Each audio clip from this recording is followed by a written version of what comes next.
Later, we'll conduct a question and answer session, and instructions will be given at that time. Looks like we're If starting, you need guys. I assistance want to come in during and the talk a call, little bit, please but press they're getting going. star, then 0. I would now like to turn the conference over to Jen Psaki. Please go ahead. Good afternoon, everyone. Thank you for joining us on this snow day. And we wanted to ensure we held a briefing today to, of course, keep our streak going and ensure we were being transparent and open as possible to all of you and the questions you have on a daily basis. And as we like to do, we have also secured an excellent policy advisor. Today we are joined by Homeland Security Advisor and Deputy National Security Advisor Liz Sherwood-Randall. She will discuss the administration's continued efforts around the winter storm impacting Texas, Oklahoma, and other states in the central United States. And then she has time to take just a couple of questions before she needs to get back to her day job of course, monitoring the storm. But a little background on Liz before I turn it over to her. She was the Deputy Secretary audio of the only U.S. today Department of Energy from 2014 through 2017. Earlier in the Obama administration, she served as White House Coordinator for Defense Policy, Countering Weapons of Mass Destruction and Arms Control. Hey, Devil's Advocate. Prior to that, she was Special Assistant to the President and Senior Director for European Affairs at the National Security Council. In the Clinton administration, she served as Deputy Assistant Secretary of Defense for Russia, Ukraine, and Eurasia, and she began her career working for then Senator Joe Biden as his Chief Advisor on Foreign and Defense Policy.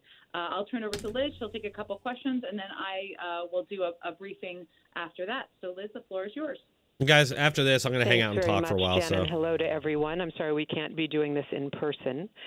As we in the White House have continued to monitor the situation with the extreme weather in the South, I'm glad to share an update with you on what we've been doing and to provide you with some context for the beginning of They're this getting ratioed effort. pretty As hard the here, you initial can see. storm system began to bear down 2K on the downvotes. South. I reached out last weekend on behalf of the President to Texas Governor Abbott.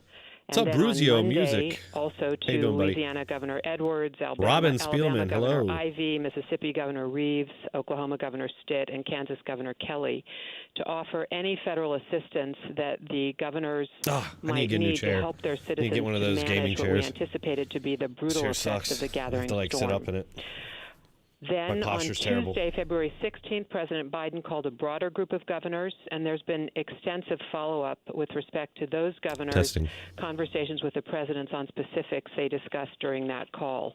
Hello to Twitch and DLive and Facebook as well. Immediately to Governor Abbott's request for a federal emergency declaration. Oklahoma Governor Stitt submitted a request yesterday, and it was approved last night for a federal emergency declaration. And late last night, we received a request from Louisiana Governor Bell Edwards, and FEMA is processing that request as we speak. The president's actions authorize FEMA to provide immediate assistance to Devil's Advocate, the hardship absolutely. and suffering that's being caused by this emergency.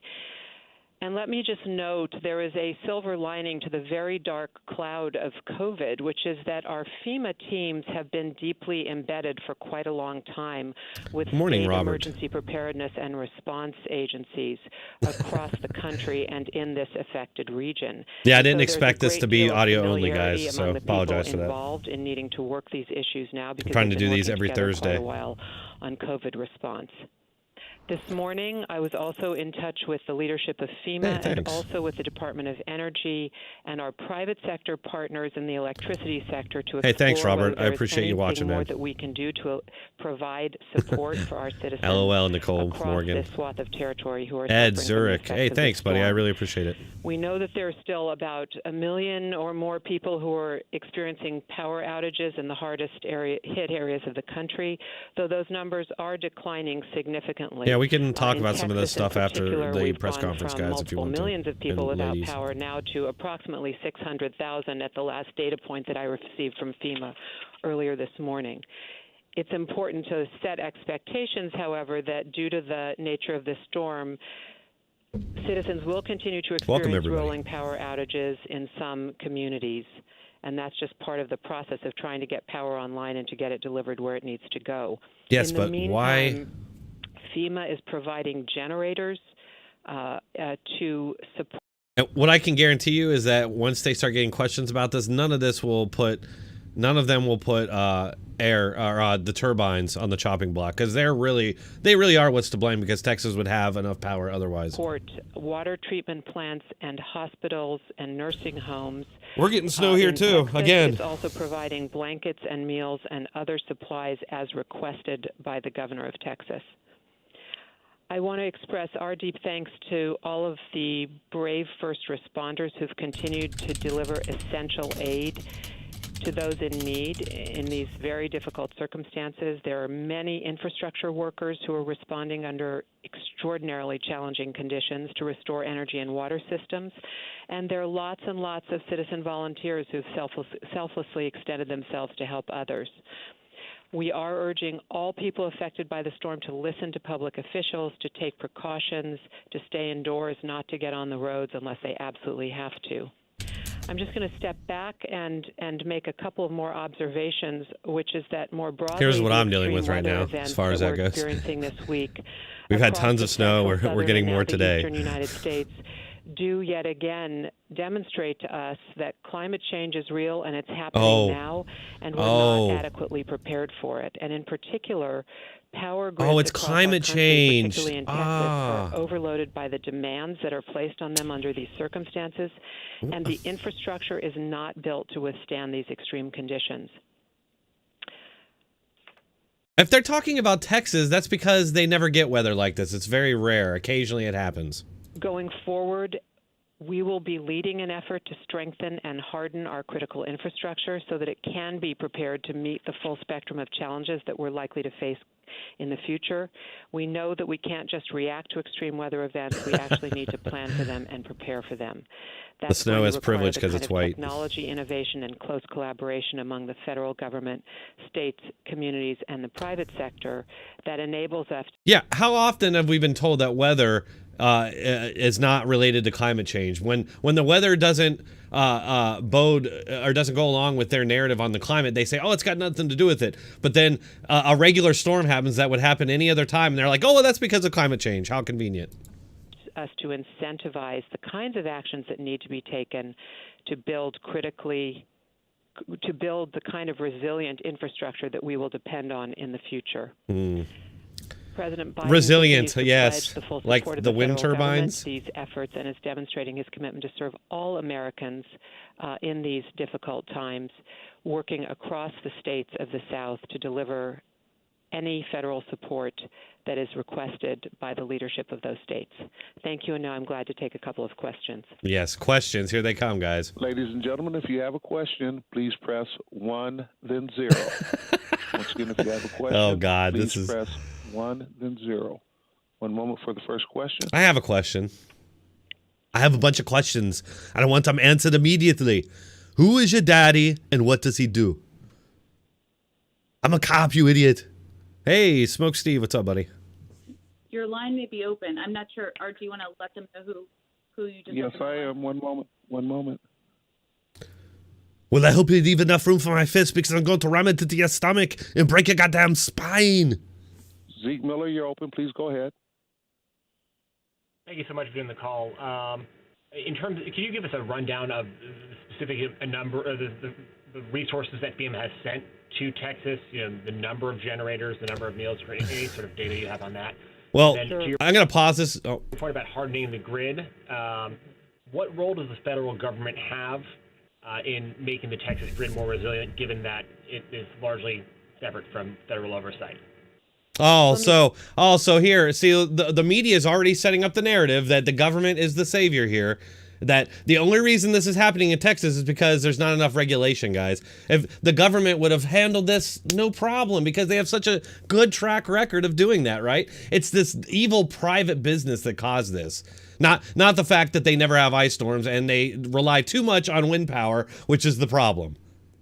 Start with FEMA. The update I have from FEMA this morning for what it has provided to Texas is, as I noted, it has moved water, blankets, shelf-stable meals, and generators and fuel to help respond to this event. Specifically in Texas, it has made 60 generators and fuel available to support critical sites like hospitals and water facilities. It has moved in 729. Don't you just love how the media and Democrat administrations coordinate on narratives like this so they can reap maximum political benefit from it? So you just get storms that are normal, ice and snowstorms that are normal in the winter, but then they frame them as something that's way outside the norm, and then they can shove their policy through by scaring everybody. They do this on a lot of different things. You notice this exact same pattern. I've talked about it before. 729,000 liters of water, more than 10,000 wool blankets, 50,000 cotton blankets, and 225,000 meals. And it's also deploying additional capabilities. Yes, hit that like button, guys. Trying to be helps the channel for additional demands that Texas may place, and additional requests that Texas may express to FEMA for needs that FEMA can respond to. Check out Smoke Steve's channel. So example, he does a regular stream every week. Fuel oil and diesel on Saturday, oil, if I believe, necessary to power for Trigger Warning TV in this emergency. To the question about the Texas grid, you're right. The Texas grid is islanded. That is a deliberate decision that was made by Texas. But I do think going forward, there's an important conversation to be had around how we can enhance the resilience of our critical infrastructure to meet the needs of all our citizens. For now, we're focused obviously on these days. Has anybody even heard the word wind turbine yet, or over-reliance on wind power? I haven't. The future will give us an opportunity to see. These people aren't at all interested in actual solutions. All they're interested in is propping up their narrative and their agenda. It just reminds me so much of like the Soviet Union. You know, it's such a failure. Everything they do is a failure, and a lot of it's because they can't admit the truth, and they're always propping up these lies. This is my concern going forward. People say, "Oh, well, it's good because the Democrats are going to go crazy, and then there'll be a whiplash." Oh yeah, you think? Or will they just have scapegoats already set up to blame because they have full control of the flow of information now? To conduct that discussion at the federal, state, and local level. Thanks. Next, we have Jennifer Jacobs, Bloomberg News. You're open. Hi. Thanks, Liz. The Texas governor has ordered gas producers in Texas to sell their product within the state, effectively barring exports and potentially jeopardizing foreign allies that are relying on those supplies. It raises some Commerce Clause questions and issues under the Natural Gas Act. Is there anything you can Thanks say everybody about for being here. Hit that Biden like button, administration please. Is okay with all that? Yeah, we're going to talk about Rush, guys. We are aware when of this is the over. Decisions of the Texas state officials. This is an authority that Stick is around when this is over. Authority, we're going to keep going for a little bit. And we're in discussion with our Mexican partners as well as with the state officials around the decision that the state officials are taking. Yep, Gwen, Castle, that's exactly what they're going to do. We have the line of That's what they're doing. Ken Thomas, will you please press 10 again? These lapdog questions. And while we're waiting for that, this will have to be the last question. Dr. Sherwood-Randall needs to go back. Last question, guys. Monitoring the storm, but we'll invite her back when we are all back in the briefing room. And Ken, you're open. Please go ahead. Here's my question: what's your evidence that any of the weather that's actually happening is really more severe or more frequent? Ken, do you want to press when 10 hurricanes were way down, after we were 10. told they were going to increase, they were like, "Oh no, it has nothing to do with climate change." You're open. Please go ahead. You remember that? Can you hear me now? Great. Dr. Sherwood-Randall, what additional steps can the federal government take to relieve the power grid in Texas? I understand that the Energy Department could use some kind of emergency authority to connect Texas to the national grid. Is that under consideration? So that is actually not something that is physically feasible at this time. We have already seen the Energy Department take the decision to enable Texas to use generation capabilities that otherwise would be constrained by regulation having to do with what is emitted by those sources of supply and those generation facilities. Yeah. So essentially to relax some of the standards on don't come in here with that for pollution so that they can generate sufficient power while Absolutely. Some of their sources Trump soldier. Are We're going to talk about Rush reduced. here in just a minute when this is over. Okay, thank you. Thank you, Dr. Sherwood-Randall, for joining us. We appreciate you taking the time out of a very busy week for you, and we look forward to welcoming you into the briefing room when you're next available. Thank you. It was a pleasure to be with you. Thank you. Bye-bye. So I have a few just more additional updates to provide to all of you, and then we will take as many questions as we can in the time allotted. First, the federal government is also monitoring the weather's impact on our vaccination efforts. We are experiencing delays in COVID-19 vaccine shipments and deliveries. CDC and federal partners are working closely with the jurisdictions as well as manufacturing and shipping partners to assess weather conditions and to help mitigate. Stephen Hayes, I am. They're right over there, actually, on my shelf. Our COVID response team is in constant communication with local officials, hearing about what's going on the ground. By doing so, I'd turn around and show you, but if I do that, to the extent we can to address issues everything is so precariously placed. This week, we've already had and will continue to field many one-on-one calls, correspond via email, and conduct Zoom meetings with states, tribes, territories, and key partners to remain in close contact about our vaccination efforts and the impact of the storm.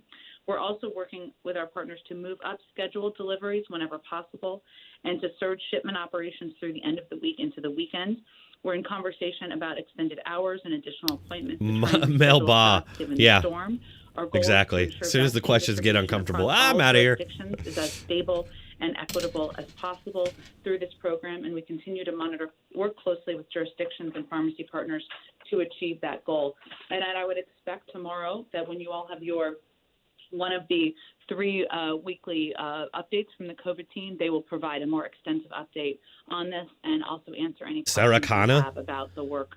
You predict my channel will be continuously growing? It's not growing. It's pretty much been stopped in its tracks for the last year. The Act will be formally introduced in Congress. This legislation modernizes our immigration I'm going to keep going, though, until they ban me. Hardworking people who have enriched our communities and lived here for decades. LB, hey, no problem. Citizenship. The president's priority. If I didn't do it, I would go insane. It's therapeutic in some ways. Keep families together, grow our economy, address the root causes of migration from Central America, and ensure that America remains a refuge for those fleeing persecution. The president believes all of these require immediate action that is long overdue. Fleeing persecution. Reform is not historically a Democratic or Republican priority, but an American one. I just want to quickly say that she put that caveat on it at the end, fleeing persecution. That's exactly what what am I trying to think of? When people come into the country, there's a word for it. My brain is blank. Why no video? Oh, I don't know why there's no video, but they can't come here like that and claim what's the word I'm looking for? My brain has just gone blank. I'll come back to this. I'll circle back.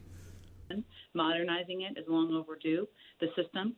We expect refugee status. Officials from both sides of the aisle to come to the table so we can finally get this done. I also wanted to note. So quickly, she said that we need to address the root causes of that. Very small percentage of people that come to this country seeking refugee status meet the requirements, and Obama even admitted that way back when he was when his regime was going on.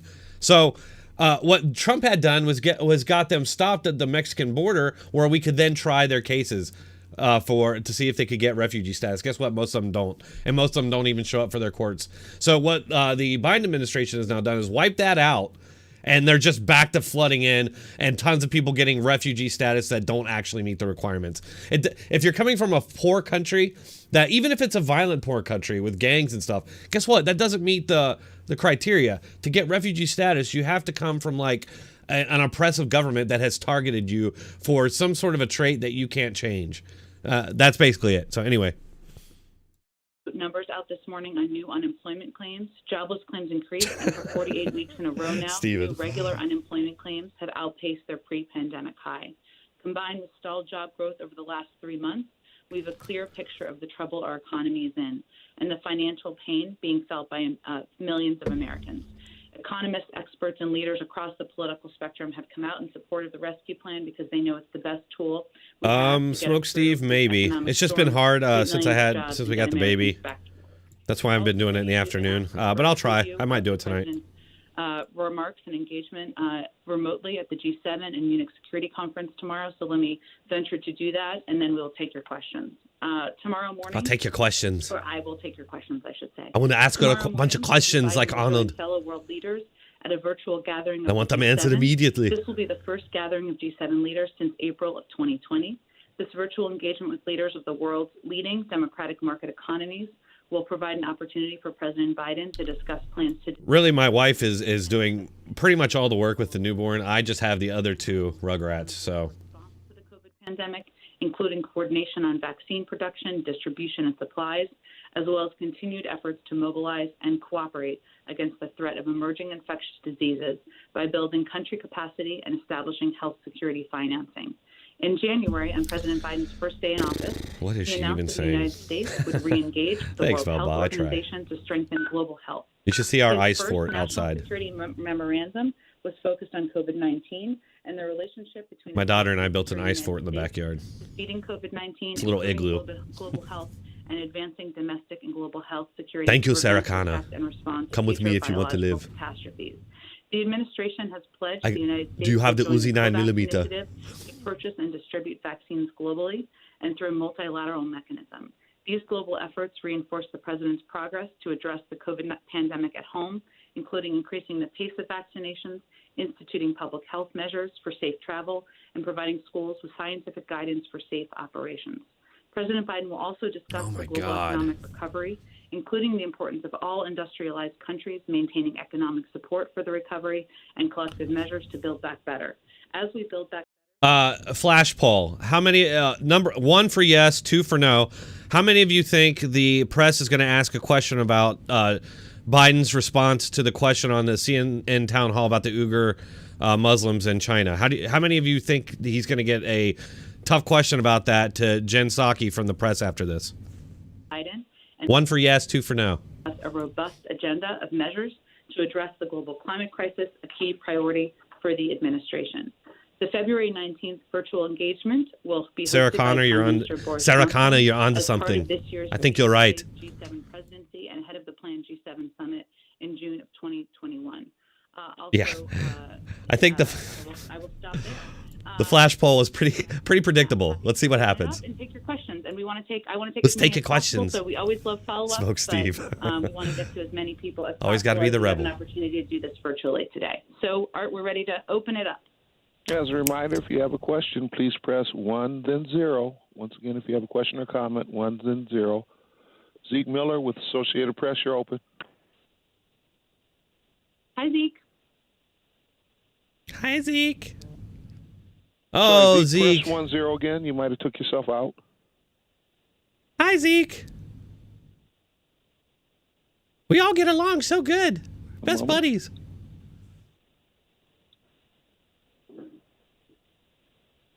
Once again, Zeke, if you're still on, please press 1, 0. Zeke has fallen asleep. Zeke probably had a question about the Uyghur Muslims, so they're like, he's got technical issues. And we'll move on. We have Jennifer Jacobs, Bloomberg News. Please go ahead. Another Bloomberg News. As we can slightly, but we're trying. Question about reports on the recovery package being about $3 trillion for jobs and infrastructure as part of the president's Build Back Better program. Is the $3 trillion about in the ballpark that you're talking about? Well, Jennifer, let me first say that right now, the administration's sole priority, our sole priority, is getting the American Rescue Plan passed, which means getting shots in the arms of the American people. Oh, God, stop saying shots in the arms. They need, ensuring communities have the resources Scares they the need kids. in the fight against COVID. I would not expect the president or any of us to lay out next pieces of his agenda until that package is through and signed and is out. I love more kids. I love kids more than anyone else. Reports, but what I can confirm for you is that there are discussions that are ongoing about the president's agenda looking ahead. No final decisions have been made, and we're certainly not at the point where we are either finalizing. Downvote their stream, not mine. Upvote this one. Proposals. But downvote their stream. It's up to 2.3K. One moment. God, this sucks. Absolutely, Melba. Sarah Connor. When she talks, she sounds automated, and I'm tired of the term shots in the arms. Yeah, it is a weird term.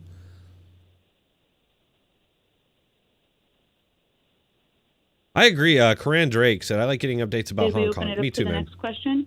I like them. One moment. We're searching for them. They got that American spirit there. They have it more than Americans do.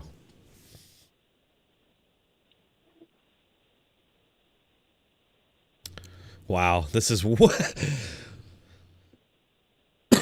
I think you're right about them making these incredibly boring so nobody watches them. Guys, go back and watch. Get on YouTube when you're done here. Look up press conferences with George W. Bush through the years, like Dana Perino. The media were like bloodthirsty, right? It was like just like they are the way they were with Trump. Yet watch the Democrat administrations. It's all like lovey-dovey. We're all a bunch of buddies. We're not coming after you because we all agree. For somebody to ask a question, or are we having a technical issue? God, this is terrible.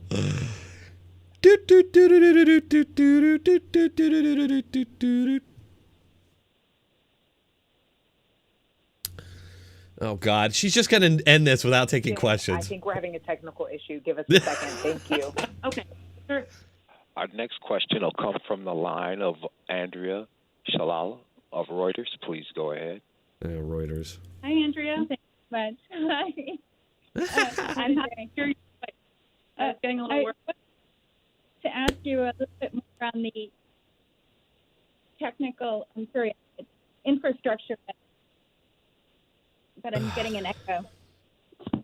Oh God, this is terrible. I Guys, stick around after this because we're going to talk a little bit. I'll probably bring some of you into Discord if you would like to chat on Discord chat. From the top? I'll post the link. If one of my mods can post the link to Discord, that'd be cool. Okay. It is in the description so my also. question is, what we just heard about these forthcoming efforts to shore up the infrastructure grid in Texas. Do you have any idea whether that will be included in the recovery package that you're talking about? Would that be a separate measure? Do you have any kind of sense of the price tag of that? What are these questions? And I just have a separate question on the COVAX effort.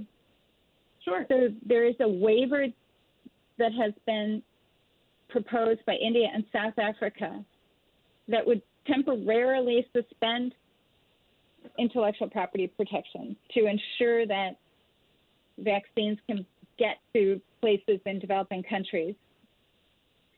Is that something that the United States supports? I mean, it's like there aren't questions about America that you can ask. I mean, I understand this is something that does it need to be asked now? Like, see, this is the difference when there's a press conference during a Democrat administration. All they're really looking to do is make that administration look good. So all the questions are going to be geared towards that. Right. And so they're not coming looking to like get gotcha questions and to make the administration look as bad as possible, which is what they were doing when they were resisting the last 4 years. And I repeat this over and over, guys. This isn't new. This has been the pattern going back as long as I've been paying attention to politics, which goes basically to the Clinton administration and thereon. And I'm telling you, every administration, it's going to switch. They're going to go, and it's just like the fact checkers. The fact checkers are, when a Democrat gets caught in a lie, the fact checkers and the media all run to their defense trying to like add context to it or to spin it so it's not a lie. Whereas when it's a Republican, all that they want to do is remove any context and just call them a liar. So, yeah. That we're just seeing now in Texas. And whether that is already part of the recovery, what you're thinking about the recovery plan, whether it will be folded in, and if you have any estimates of what that specific component of the recovery infrastructure. This is fascinating. Well, I would first say that, again, our sole priority right now is getting the American Rescue Stephen Plan Hayes, passed. yeah, I agree. There is still more work to be done on that front. We have our foot on the gas, and we are remaining engaged with Democrats and Republicans on the Hill about moving that forward. It is not on the president's desk. It is not signed, and that relief is not in the hands of the American people. At the same time, there are ongoing discussions internally and with stakeholders in consultation about what the agenda looks like, the president's agenda looks like. See, it's just like if this were Trump still in, that they'd be just going off about it. Like, you're not getting enough shots in the arms of people, and they'd be going off. But in this case, it's all kid gloves. And is passed. In terms of your question about Texas, as Dr. Sherwood-Randall conveyed, clearly... You're all alone. Marty there Peterson. is, Everybody's in need YouTube to pretty much, assess man. And take a look at how we protect and support critical infrastructure across the country, including our national energy grids, and ensure that we are better prepared in the future. There's plenty of time to have that conversation. Right now, our focus is on working every lever that we have at our disposal through the federal government to get relief to the people of Texas. So I don't have anything to preview for you other than to convey that our focus is the emergency Coop from at Twitch. hand. What's up, buddy? That is what we are putting our internal and interagency efforts on. Jen, can I just follow up? Has the President reached out to Governor Abbott and asked him to try to fix the facts in terms of cause crisis? What? I apologize, Andrew. You're kind of coming in and out. Can you just start that again? I heard Governor Abbott, but I didn't hear the rest of the question. Sounded like she was launching an attack for her. Has the President reached out to Governor Abbott to ask him to stick to the facts on the cause of the crisis? The President spoke with Governor Abbott, I believe it was 2 days ago, and conveyed his commitment to helping utilize the resources available from the federal government to help the people of Texas. We are engaged at many levels, as Dr. Sherwood-Randall conveyed, with governors, with members of their teams, with FEMA, with local authorities to ensure that relief is getting into the right hands and into the right communities. But I don't have an additional call to read out for you now. Thank you. That question sounded like the reporter was kind of launching an attack on Governor Abbott, but... Nancy Cordes of CBS News, please go ahead. No, CBS, Hi, great. Nancy. Hi, Jen. How are you? Thank you for doing this remotely.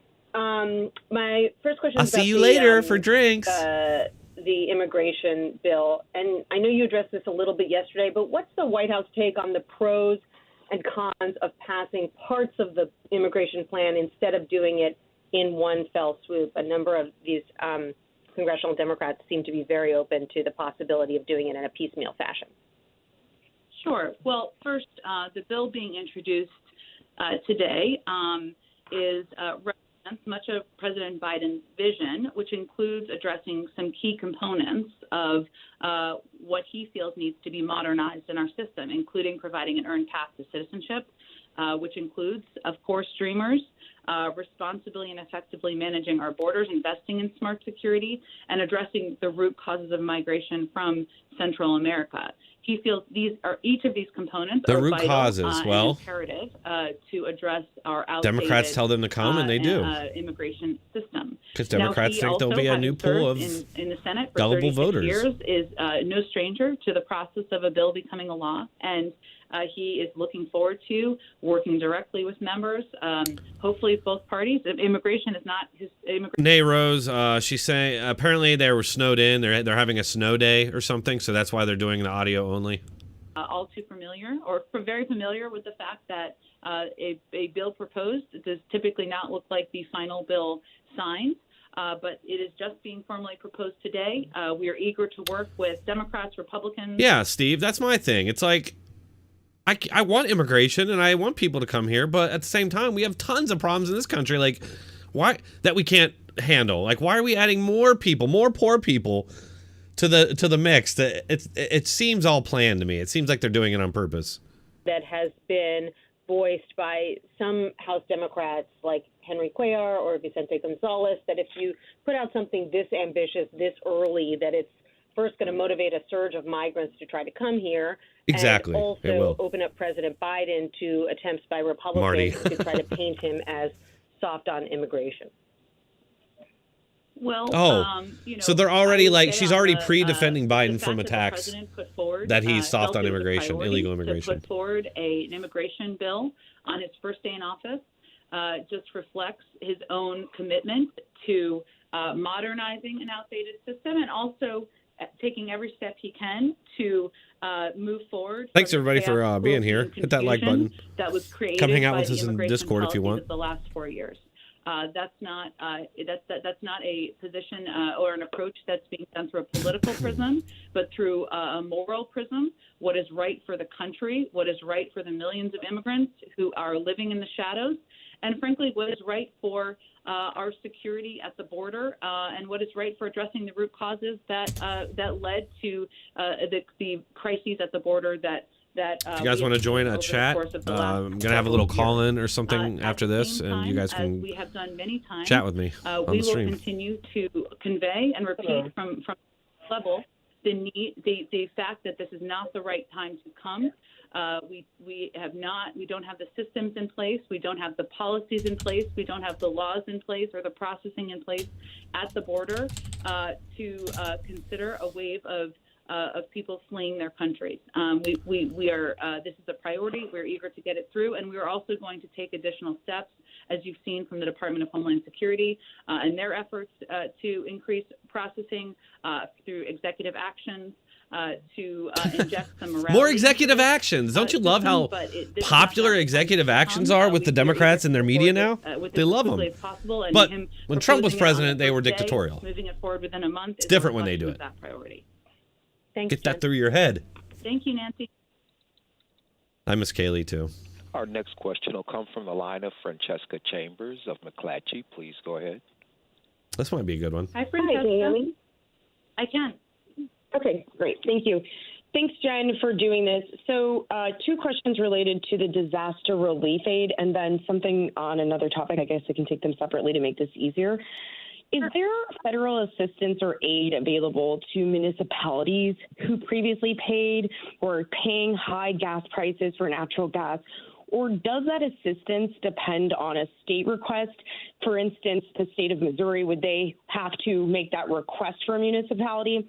And then on a related topic, Liz Sherwood-Randall had mentioned a request from Louisiana for disaster relief aid, but what about the other states that have been affected and whose governors the president spoke with earlier this week, such as what Kansas disaster? Are we just talking? Did something happen I don't know about? So, we're just talking about snow and ice storms during the winter, right? Sure. Well, Francesca, I would say typically how it works. Snow and ice storms are common during the winter.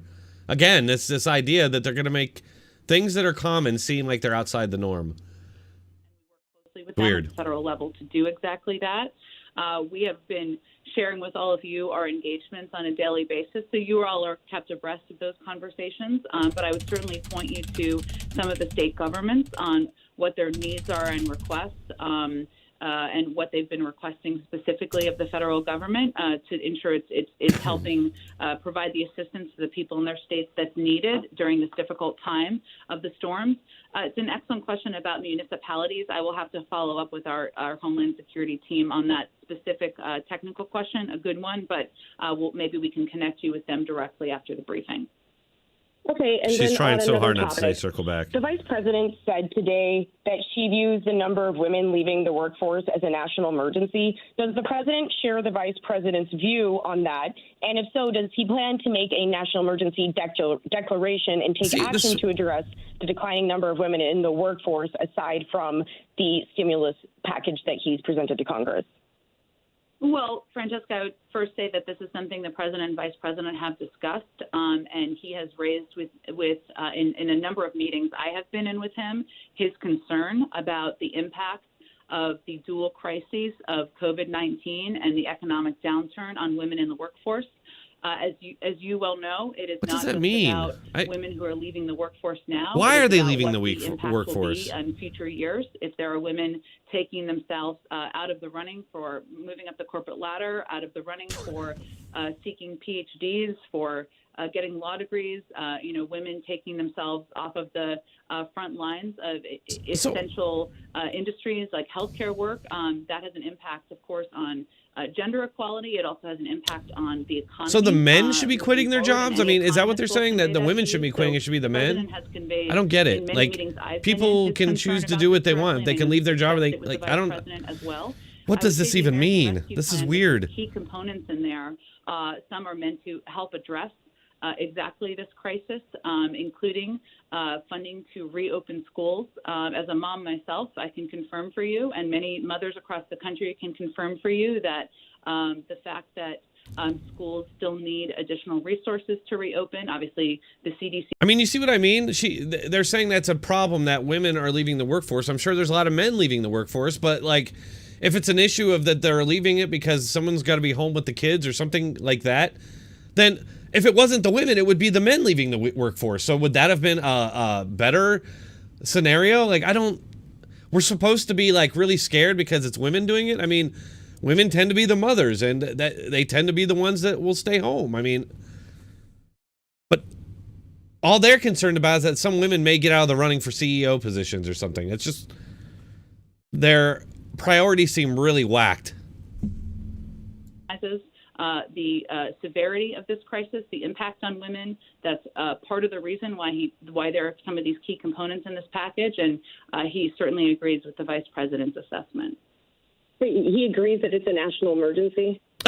A national emergency? That it's an emergency and a crisis, Francesca, but I think we're going to have to move on. Because why would that be a national emergency? And we'll certainly connect you with on the municipalities question. Thanks, Jen. Our next question will come from the line. That's just like a weird CNN. Please go ahead. Marxist question. Hey, I mean, hey Jen, thanks for doing this. So on the immigration bill, obviously front burner for you guys right now. All these people care about are people who aren't Americans. So that's all they care about. On the decision to introduce this today, why now? While there's clearly a higher priority for you guys as it relates to Congress. And then, secondly, there isn't much in the way of new funding for border security and enforcement in this bill. I'm wondering if the president is open to increasing funding for border security, including for more wall or fencing construction, in order to get this bill through. Well, first let me say that the president introduced, or I should say, announced his plans to introduce this package, to work with Congress to introduce this package on his first day in office. See, the reporter's question is from the Democrat point of view. It's like, why are you doing this? Why aren't you doing this? What we want you to do. It's not like an objective question. It's a partisan question. Move forward and like suggesting that whatever the Republicans want, that screw that. Like, who cares about border security? We want you to focus on this. On our effort to get the American Rescue Plan passed. And as you all know, Jeremy, and many people on the phone know, there are negotiations that will need to happen. There was a reset that was really needed to get immigration bill discussed and negotiated, and that is what our effort is to do here. As you know, Representative Sanchez, Senator Menendez are starting this process. And we certainly are eager to have many more co-sponsors. Republicans join that, given that this has historically been an issue Democrats and Republicans are committed to. There is, of course, funding in here. One of the key components of the bill is investing in smart security at our ports of entry. This is riveting. It's actually effective. The funding, the entire strategy of the last 4 years was to do funding for a wall that was not effective in securing our border, was not effective in providing a pathway to citizenship, obviously, was not effective at addressing the root causes. How could that possibly be? Walls are only effective if Democrats use them to wall around the Capitol. That's the only time they're effective, apparently. The sausage that's introduced today, we're supportive of that, and we'll look forward to working with Congress. The walls around your house, yeah, those work too, but not those walls. On another topic, because Trump built those walls, so they don't work. DeSantis yesterday threatened to move a pop-up vaccination clinic after facing criticism from some county officials. He threatened to move it to another county. Would that kind of action by Governor DeSantis or any other governor affect federal government shipments of vaccines to Florida and prompt the federal government to take oversight of vaccination deliveries and administration in the state? Well, first let me say that our effort to get 100 million vaccines in the arms of Americans, in the arms. 100 million Get them in shots the arms. Americans Get them in the there. first 100 days and exceed that goal is not shots through a in the political arms. prism, and we certainly would not support any effort to. Their next slogan will be that they need to get shots in the faces of Trump supporters, or I'm sorry, white supremacists. The decisions of their leadership. So no, I would not see us taking action along those lines. we have increased, as you know, Jeremy, the shipments to states by 57%. Not a critical question yet. I was Office. pointing out, there are not a single one yet. That vaccines are being distributed in Florida, but of course in states across the country. If this was a Trump press conference, every question would have been ultra critical and hyperbolic and over the top and partisan. In this case, not a single one. Our next question will come from the line of Nikki Schwab of Daily Mail. Please go ahead. Hi, Jen. Can you hear me? I can. Great. Just wondering if the president has any reaction to these reports that say Senator Ted Cruz flew to Cancun amid this giant winter storm in his home state of Texas. Well, I don't have any updates on... See? One critical question, it's critical of a Republican. Cruz, nor does anyone at the White House. But our focus is on in working directly with leadership in Texas and the surrounding states. They get a critical question. It's about the Republican who has no power, essentially. The many people across the Democrats control everything. Power, without the resources they need, and we expect that would be the focus of anyone in the state or surrounding states who was elected to represent them. But I don't have any update on his whereabouts.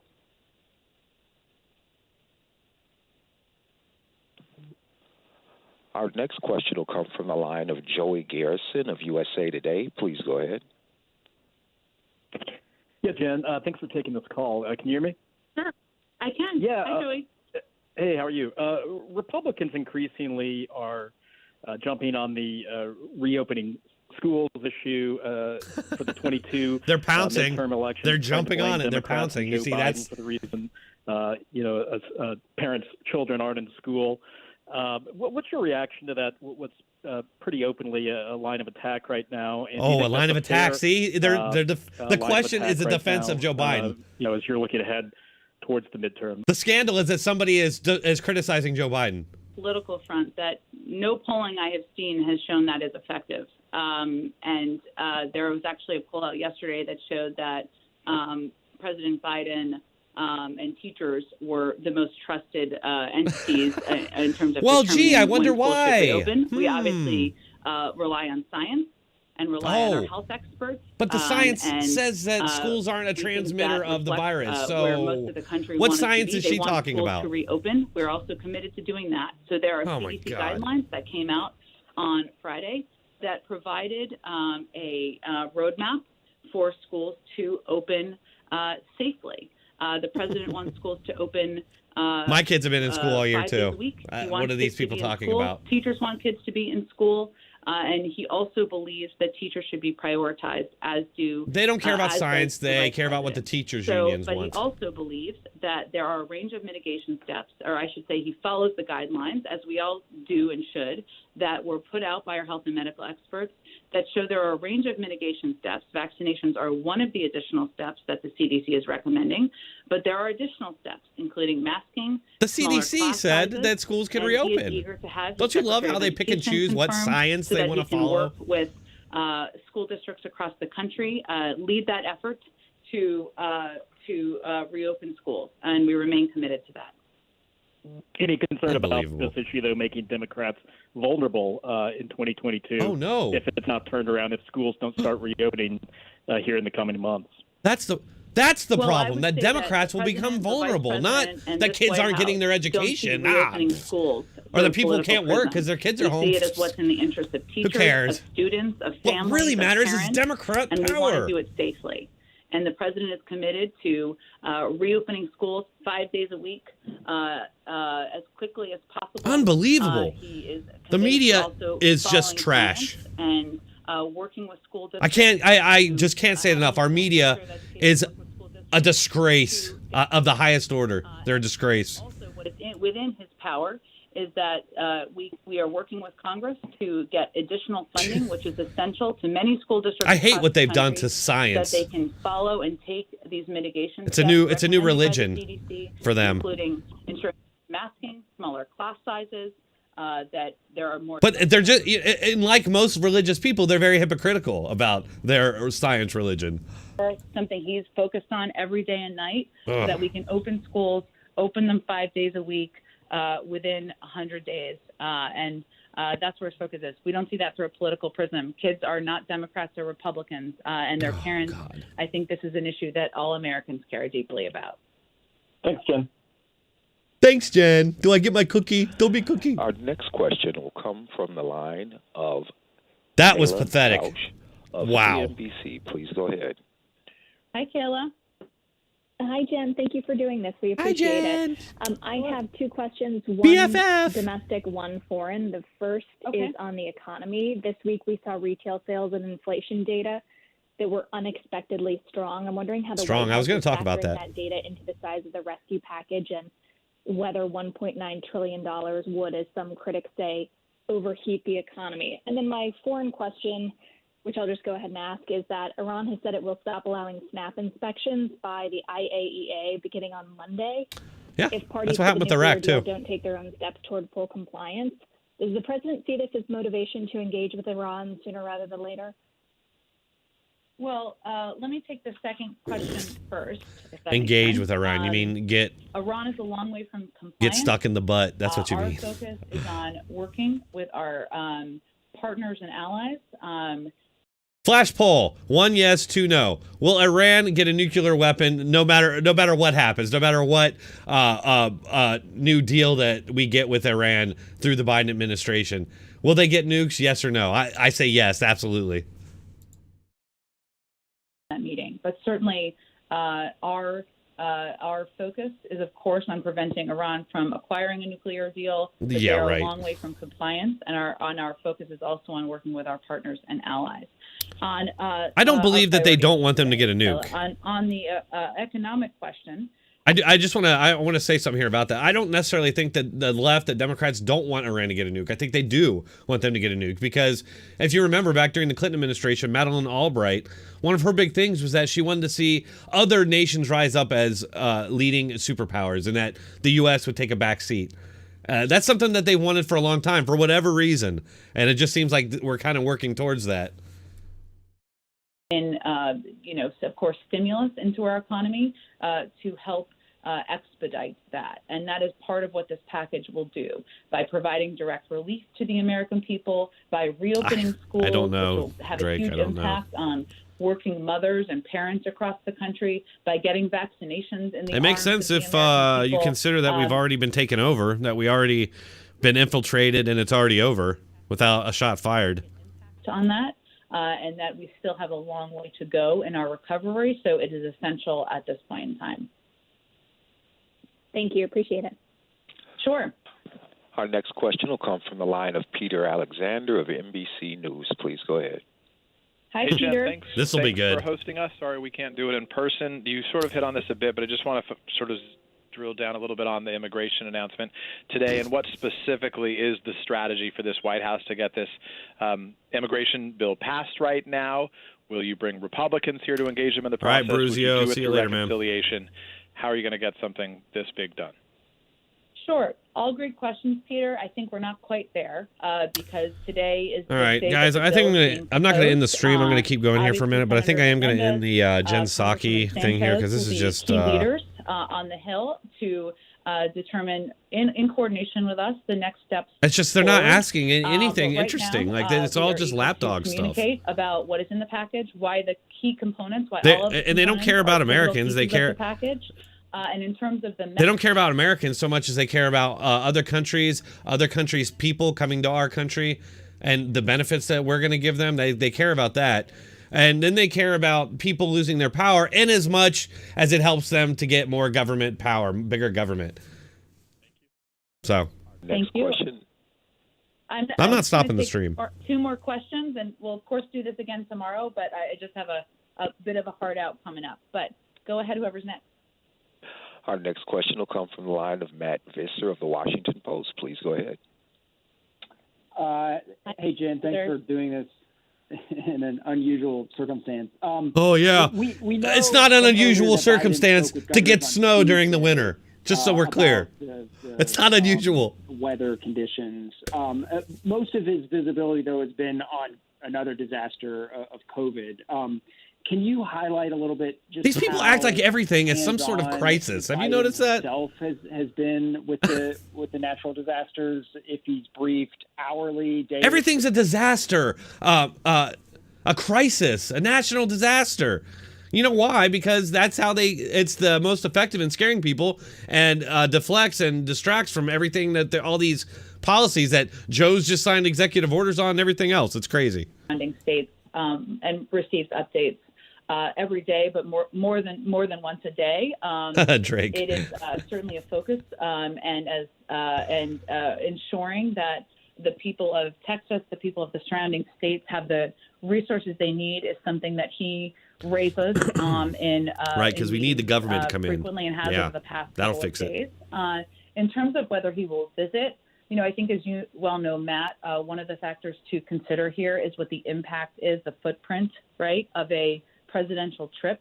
It can take up resources. It can take up, the time and energy of police and security. And so those are factors that we consider as we determine when and where he will visit. But he is in the White House today, of course, that's where he lives. But he is, I should say, working today, receiving updates today. I expect he would receive several updates from his national security team, and he is focused on and has directed his team to provide him, ensure he's updated, but also make rapid decisions Drake, it is. To be responsive to the specific needs of the This state. is what they like, though. During this difficult they like time. just telling the American people what to think and manipulating them and having no pushback. That's what they're trying to get back to. Well, a different version of this, but the way it used to be.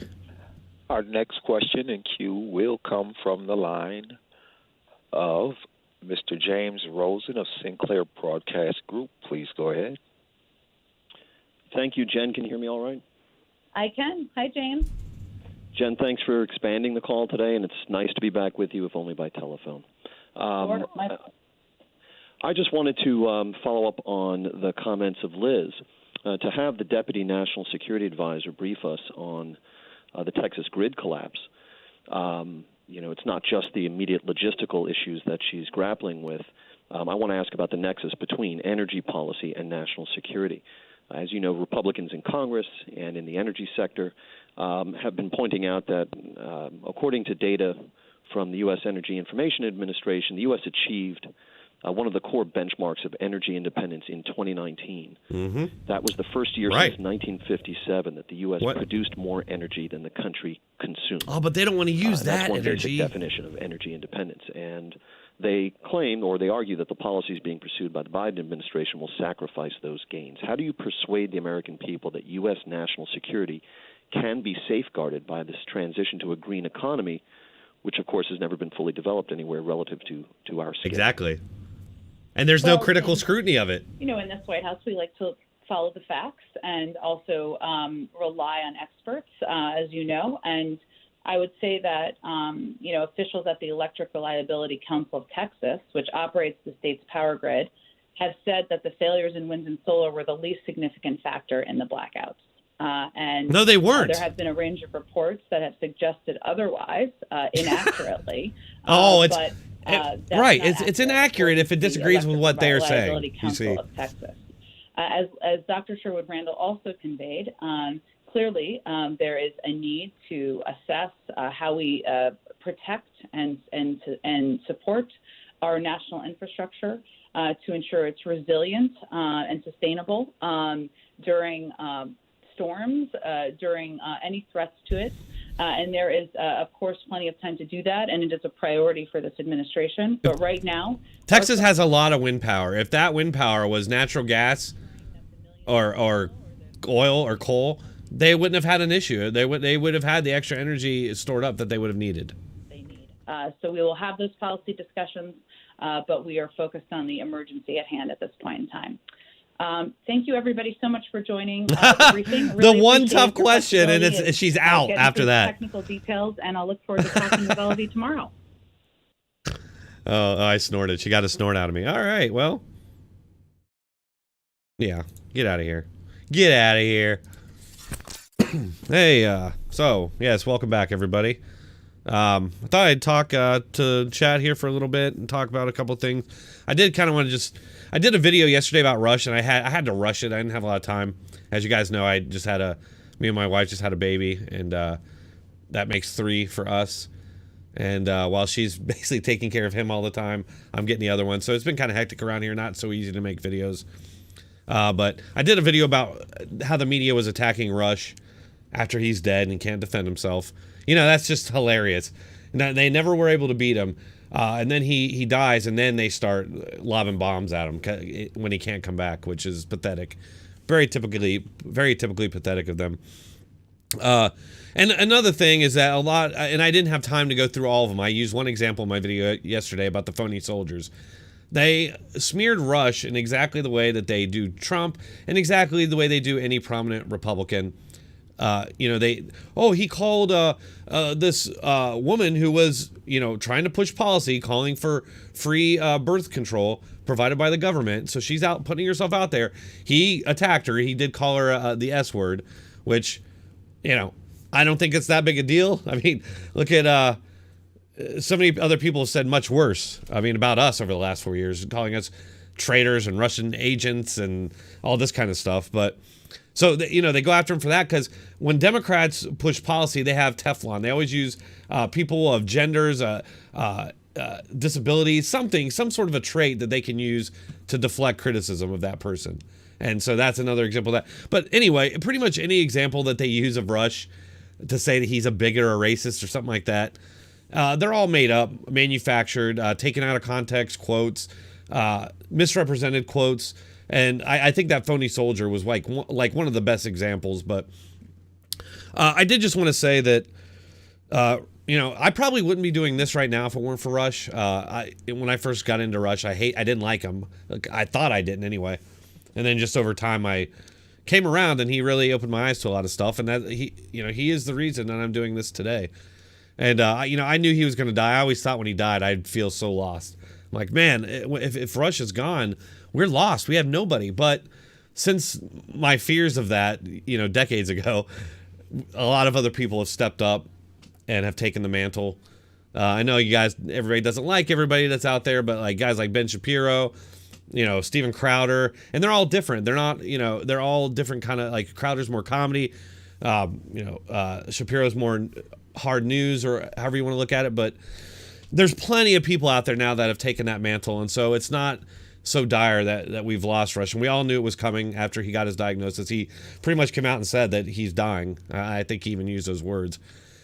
But it does really suck to just see all the stuff that they're saying about him right now. ABC News called him bombastic, divisive. CBS called him a bigot. And it's funny, too, because CBS, when Rush dies, calls him a bigot and a racist and all these things, and that he divided the country, he's a horrible monster. But when that, what's-his-face, the porn guy died, I can't think of his name, but when he died, everybody was gushing over that, which I found strange. What was his name? That's really bugging me now. Larry Flint. Yeah, kind of a scumbag kind of a guy, right? But I don't necessarily have any problem with him. He's just kind of a scumbag. But for some reason, he's some kind of a hero to the left. They seem to love everything that's bad for the country. On The View, they said that Rush Limbaugh normalized racism and hatred. Like, I don't know about you all. I never listened to Rush because I was like going to him for hatred or anything like that. I don't hate anybody based on race or anything. So it just shows they say that about literally anybody that's saying things that they can't argue against. It's like any kind of argument they can't beat or they are not able to convince people. Otherwise, they just start calling you a racist and a bigot and everything else. The left, they're so bad at debating. That's one of the reasons. They have this over-reliance on just word bombs that they can lob at you. So they're not so good at actually arguing. Let's see, what do we got here in the questions or in the comments? And just think Russia's wife reading those attacks on her husband. Yeah, it's too bad. She's used to it, no doubt. She's married to Rush. She's used to those attacks. And I do want to say, when you look at it, Rush was really one of the very first targets of cancel culture. I mean, look at it. He really was like the first one, and he's kind of the first guy that they pioneered. They started a lot of these strategies for shutting down speech they don't like, calling everything racist, because they've got a Pepe Silva board that somehow connects your point of view to racism. It's some like insane like conspiracy theory that somehow links it all, and that's how they call everything racist. That's why I say you can't even be against Democrat policy anymore and not be a racist. Like, I used to say you can't be against Democrat policy and be white and be against it because you're racist. But now it doesn't even matter if you're not white. If you're black and you oppose them, you're a white supremacist. So that's how insane it's gotten here. Yeah, Robin said, no counter argument. You're just racist. Exactly. And that's what really makes me nervous about what's going to happen in the schools now, as I'm starting to read about schools adopting these BLM conspiracy theories and adopting critical race theory. That's scary, because these things are not, they have not been through any kind of peer review or scientific rigor, nothing. It's undergone no scrutiny. It has undergone scrutiny. If you read into it, you can find there's plenty of smart people out there warning against it. It throws out the scientific method. It throws out reason and logic. It sees these things as Western prescribed, or like white supremacist. Logic and reason and the scientific method, and oops, sorry about that. And they replace it with stories, whether they're fictional or anecdotal or whatever. Which is why, and I don't want to go, I'm going off into a tangent here, but this is why when you look at like police shootings, they only report on black people being shot by white cops. And even when they do that, it's like, it doesn't matter if the shooting was justified or not. Just the fact that a white cop shot a black guy, that's white supremacist systemic racism. I mean, you saw it at the Joe Biden CNN town hall. One of the guys asked him, oh, well, as you saw, these police officers weren't prosecuted for shooting Jacob Blake. What are you going to do about that? And systemic, they weren't prosecuted because he had a knife. He was just raping and assaulting a woman. Police showed up to lawfully arrest him because he had warrants anyway. And he pulls a knife and fights the police. That's why he got shot. And I've talked about this before. I've gone out and interviewed people at anti-gun rallies, and I've asked them, is there any scenario where a cop shooting a black person is justified? No, they don't think that. They'll walk off. They never answer. They don't believe that there is. Okay, guys, I'm telling you, they don't. That's why it's just sort of this broad judgment and broad reporting of what happened. They don't get into the details and minutia of why that occurred, because it doesn't matter anymore. This is critical race theory. The logic and the reason and the looking at the data and scrutinizing it, that's all white supremacist. So they don't do that anymore. This is why, I mean, I don't know what's going on in our country, but it just seems like we're definitely sliding off into some dark territory here. I don't want to get all McCarthy and say communist. I have been saying communist, but I don't see how you can deny it. I mean, the people that are driving this stuff are Marxists and communists. Look at BLM. What is that in DC? BLM Avenue or whatever that street is. Look at it. Hammer and sickle flags all over it all the time. So let's look at some of the you guys chatting in there. Nice. Still got people. Nate Rose, minorities. No, believe me, they know a lot of this crap. Oh, I know it. See, that's another reason that I get upset when they call this stuff racist, when we take these positions and we are critical of the stuff they say. Because for one, I don't think it's some sort of like, minority conspiracy or Jewish conspiracy or any of that. I don't buy into any of that. But there's definitely some sort of conspiracy going on. I mean, I don't think it's being driven by like a minority group or anything like that, and I don't blame a minority group. In fact, it seems like it's mostly white people driving this. The establishment, powerful white folks who, I don't know, maybe they see something coming and they feel that they can only save themselves by joining. If you can't beat them, join them, kind of a thing. And then anybody who doesn't join is going to become the enemy, right? So I think that's where we're at now. Susan Ingram says, if you go to work and do your job and keep your comments to yourself, you have much more respect than you imagine, no matter what color you are. Absolutely, I agree. Quarantine Dragon, congrats on the new baby. Hey, thanks, man. He's awesome. He mostly he pretty much just sleeps right now. That's basically all he does all day, all night. opening his eyes a little bit during the day. Actually, he's been waking up at night. Unfortunately for my wife. Yeah, I was going to do some Discord chat. You guys are all in here. Here, let me unmute you and bring you all in. 1 second. Hey, guys. Hey, guys. Well, hold on, guys. Jeez.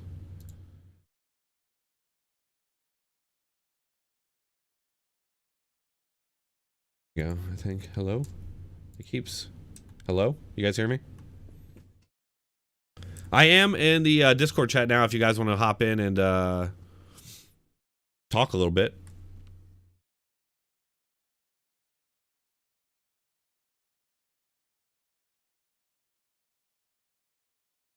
Hello? Anybody here?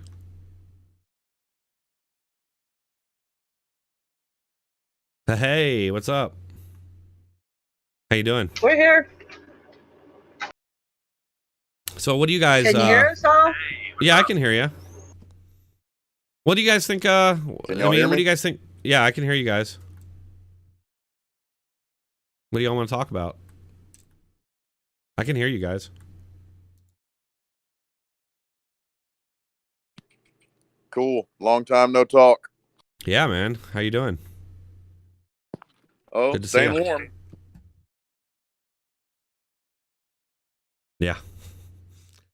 Yeah, today, it's funny because where I live in Ohio, we haven't really gotten very much snow the last few years.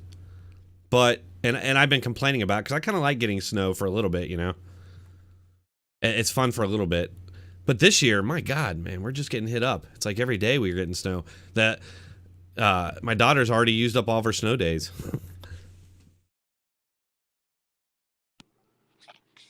Yeah, I don't know. I hear a lot of people still talking about their kids being home from COVID-19 and still having to do distance learning. My daughters have been in school the entire school year. Yeah. So I don't know. Yeah. It's weird. We don't really get snow days. This week they've been out. They're supposed to go back on Monday, pending the weather. Yeah, you know, that's same here. My daughter's been in school all year, and I gotta tell you, since this thing started, I mean, it's been annoying, and we've pretty much been in the house bunkering down the whole time, but we're homebodies anyway, so it's not that different from what we usually do outside of maybe we go out to dinner once a week or something, or go to the park or whatever. But it just, we don't know anybody that's gotten coronavirus. We don't know anybody that's died or gotten it. And so, and our kids are in school. It just seems like it's not really happening here. I don't know. It's weird. Yeah, I've been tested, I think 5 or 6 times for coronavirus now. I was sick as a dog at one point and tested negative. The times, 2 times that I tested positive, I had no symptoms whatsoever. My aunt is actually going through cancer treatment right now at Memorial Hermann over in Houston, and she's been tested about 13 times. Jeez. Yeah, 7 of those tests were negative, and she has never had symptoms, not once. She's 74. She's, like I said, she's got thyroid cancer, got tumors all over. Oh, man, if I'm anybody's sorry. at risk, it's her. She's tested positive, completely asymptomatic. Excuse me. Well, I'm sorry to hear that. I'm glad that she's been good with corona. Yeah, I mean, she's doing a lot better. She had a I don't know if you heard of gamma knife. She had a gamma knife procedure on a brain tumor. That seemed to help quite a bit. She had her thyroid removed. The thyroid tumor itself was like it was going all the way down her throat and actually pressing against her heart. But they were worried that it was going to be a real in-depth surgery. They're worried they're going to have to actually like crack open her rib cage. They were able to just do one incision and the whole thing came out. Oh, wow, all that's in one good. mass. I mean, if you think about where the thyroid is, if it was touching her heart, it had to have been like 10 inches long or so. And the whole thing just came out at once. That's awesome. So it could have been bad. She's had some other complications come up, but she had a thing called thyroid storm, which I had never heard of. Basically, because it's thyroid cancer, all of the other tumors in her body, which metastasized from that thyroid tumor, all of those started producing the hormone after they pulled the thyroid out. So she was like hyperthyroid. We believe they've got that under control, but now they've got to start doing targeted therapies, targeted radiation on the other tumors throughout her body. So she's actually recovering. I mean, it's going to be a long, hard road, but they were saying she had maybe a matter of months. They're saying if she completes all this, that it could extend her life by 10, 15 years. That's awesome, man. That's great. Hope it works out.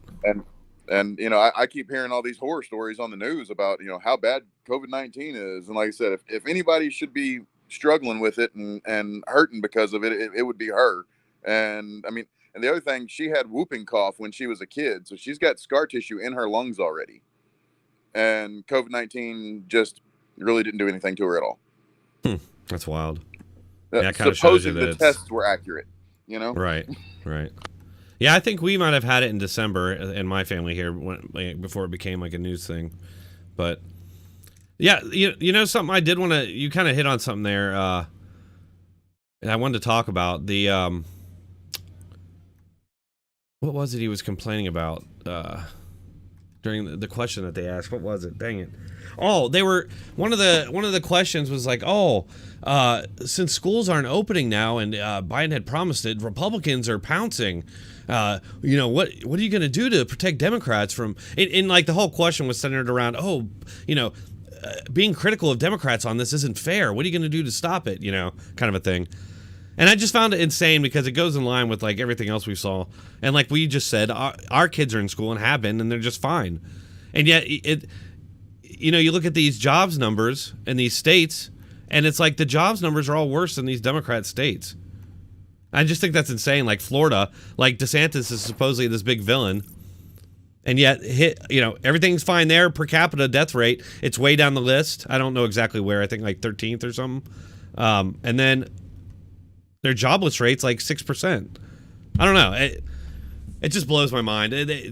She was up there talking about how we're pro-science, but you know the CDC has come out and said that the schools can open, so they're not pro-science. I don't know. It just really bugs me because I love science. I'm a huge science lover, but they have just bastardized it, you know, to use to advance their agenda, basically.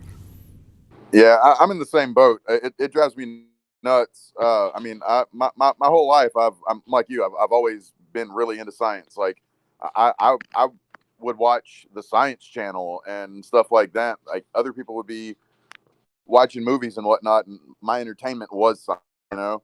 And it's like watching them claim to be the party of science and then just completely ignore actual scientists. It just kind of sticks in my craw. Yeah, it does. We got a guy arguing in the chat comments. He said the founders clearly didn't think non-whites were. Oh crap! Yeah.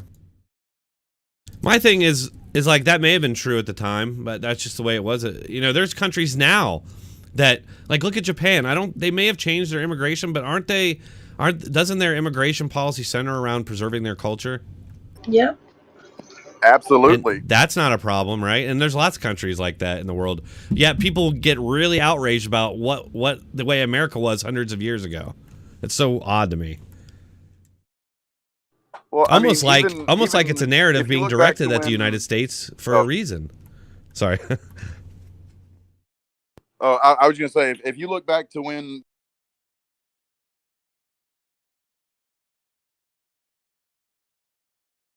Hello?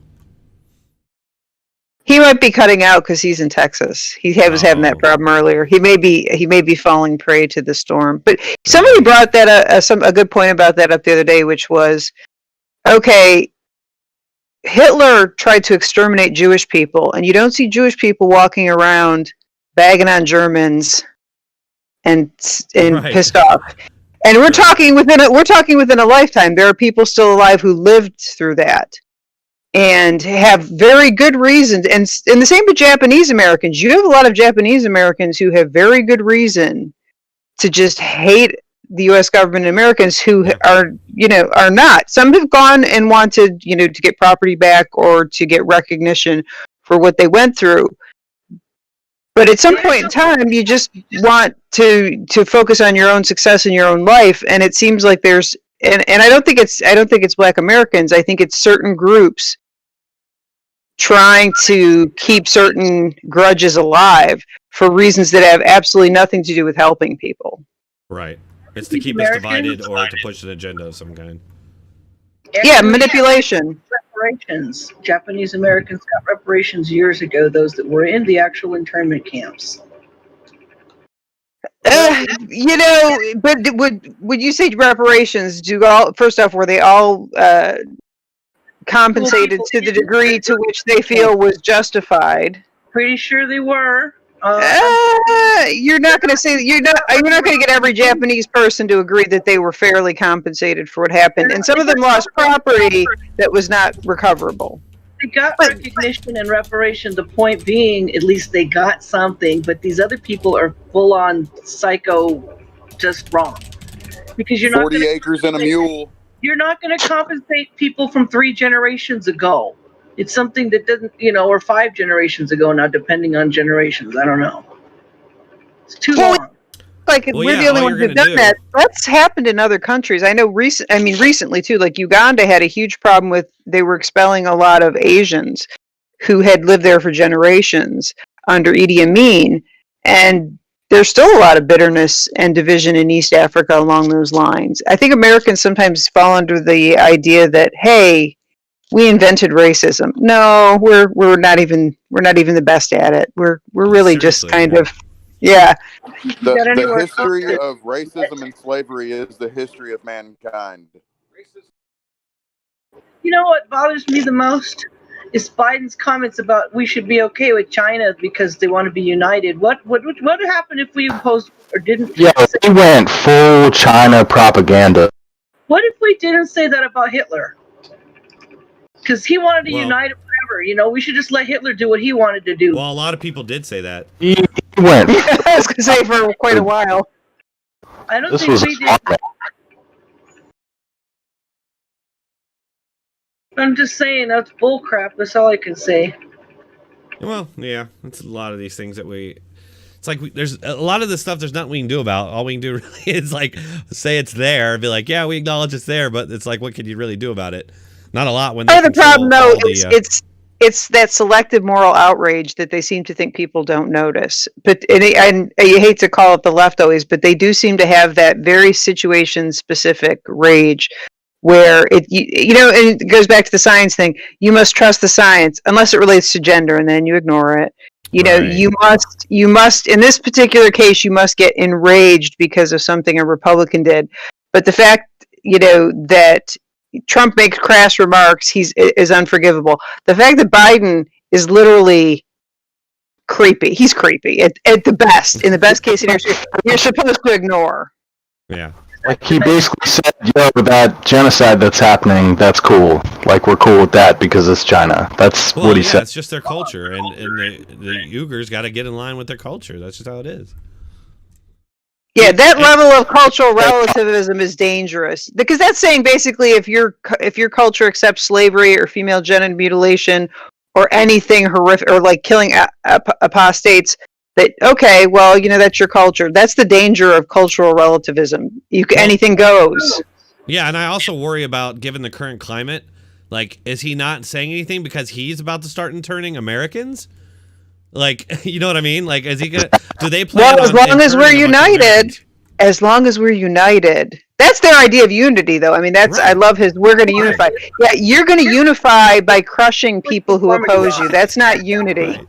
Exactly. When the rounding up starts, how does it start? Like, how do they start getting people rounded up into these things that they're saying they're going to? Exactly. They couch it and make it look like it's some sort of like legal, like it's a legal proceeding. Like these people have broken our laws, and that's why they keep repeating insurrection. Do they come to my door, get a notice? Like where does it start? So they just arrest you. I think it starts exactly like I think if you want to see how it starts and how it progresses, you look exactly at 1930s Germany because they're following that playbook. They keep calling everybody a Nazi, but they are literally doing. Goebbels would blush at the things they're doing. They are following Hitler's playbook, and it's that idea of you do it little by little. You turn people's neighbors on each other. You make people who do terrible things seem like they're righteous. Yep. True, so but when do you actually get kind of like, I don't know, a letter in the mail saying you got to go somewhere? No, like, when does that happen? I think after they've disarmed you. Step one is you take away the weapons so that you can't fight back when they come for you. And I think part of it may be that that's a twofer. They come to take your weapons, and you either hand them over or they drag you away. And if you get killed in the process, well, that's just, yet again, that's just the problem solving itself. Well, look at that Bundy guy. Look what happened to him when that was all going on. Remember, he got shot, killed by the cops. But see, my thing is, you won't get a letter in the mail or anything. Police will just show up and arrest you. They'll serve a warrant or whatever, or the FBI. They'll arrest you under the laws that we passed during the Patriot Act, shit like that. Or they'll just show up, throw you in a car. Come from like gun registry? Like they'll just pull everyone who owns a gun, and then they all get some sort of. Well, that's part of why you want everybody's gun registered. I mean, that is part of it. I don't want HR 127 to pass. Well, look at you don't, but they do. We don't. Look at like Parler. Look at how they look at what happened to Parler, where they look at like Parler, where they downloaded. Remember before it went down, somebody there downloaded all the user information or whatever. And so, like, that way, like, they could get your information that way and then somehow loosely connect you because of posts you made. They're also tracking people through Bank of America has had to admit they're tracking you through where you spend your money and what you spend your money on. So if you go to a rally and you buy a bottle of water, that's the best part about no more cash. We don't want you on cash because we can track anything that you spend money on through a credit card.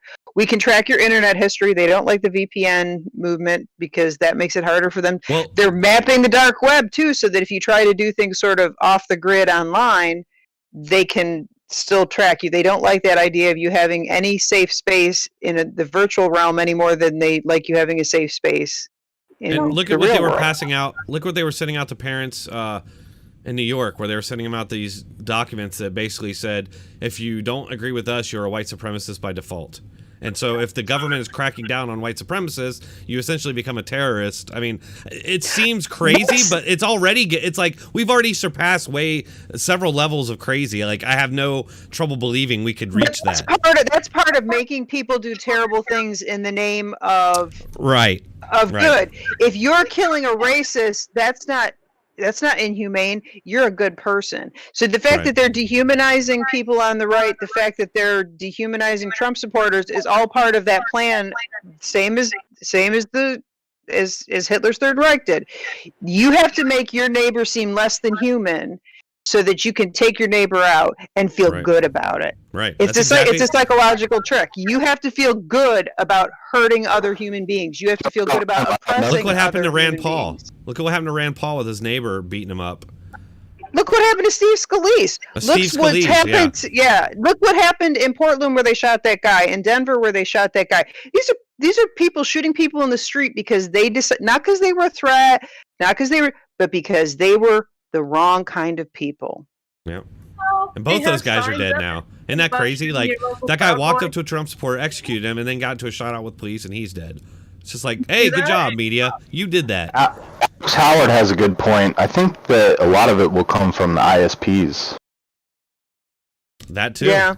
That's why I've been pushing that yet. VPN. I mean, pretty much, like, they're letting you connect to VPNs, but all they got to do is blacklist every VPN server, and then your ISP is now preventing where you can, go or look at online. Yeah. Yeah, I mean, all this stuff's going to happen, and I think opposing this stuff, it's like a Chinese finger trap that we're in right now. It's like the more that we stand in opposition to things that are clearly wrong, the more we fit their narrative of a monster. And the people who buy into that will just increasingly look like monsters. There was a Outer Limits episode like forever ago where these soldiers it's like the future, and these soldiers are fighting these creatures, and they're like, why are we fighting them? We don't even really know, and blah blah. Well, eventually they find out that they've been brainwashed, and that these creatures they're killing are just other people that are inconvenient to the government. And it's like, that's essentially what's happening. Leads right into the vaccine mutation conversation. Yeah, or Demolition Man, the cuter version of that, where they're basically hunting people till they're like living in the sewers because they would not unify, and it was all about unity and love. When are they going to come for the non-vaxxers? Probably soon as they can. They're pushing that vaccine in a very creepy way too, especially with all the side effects. Yeah. Did you guys see where that I've talked to my mom on the phone? She's got it in the background, and I hear vaccine. We're doing this, we're doing that, and it's all good. But if you go to VAERS and you see who's dying, it's all bad. Yeah. I was gonna say they're gonna use it's gonna be part of a social credit system, just like in China. Oh yeah. Did you guys see where what is it? Canada, where there's businesses that will only hire you. You can only come to work if you've gotten the vaccine. Yeah, I was gonna say that thing. You can't work local, can't travel. That's starting in the UK soon, that is. That's happening in the UK now. They've already said it. They're saying it's you can't leave the country. We're going to allow other countries to dictate to us. Yeah, you better buy a boat. Sorry, I'm quiet, am I? No, I can hear you. Toronto here. Yeah. My friend in Toronto says he got a pamphlet that says he should be just realize that because he's white, he's guilty of being a racist. Right, that's what I was just talking about. They basically and said because he's white, he should be guilty, and he's definitely a racist, and he should be nice to black people. Like that's a threat. They should sue. They should sue over that stuff.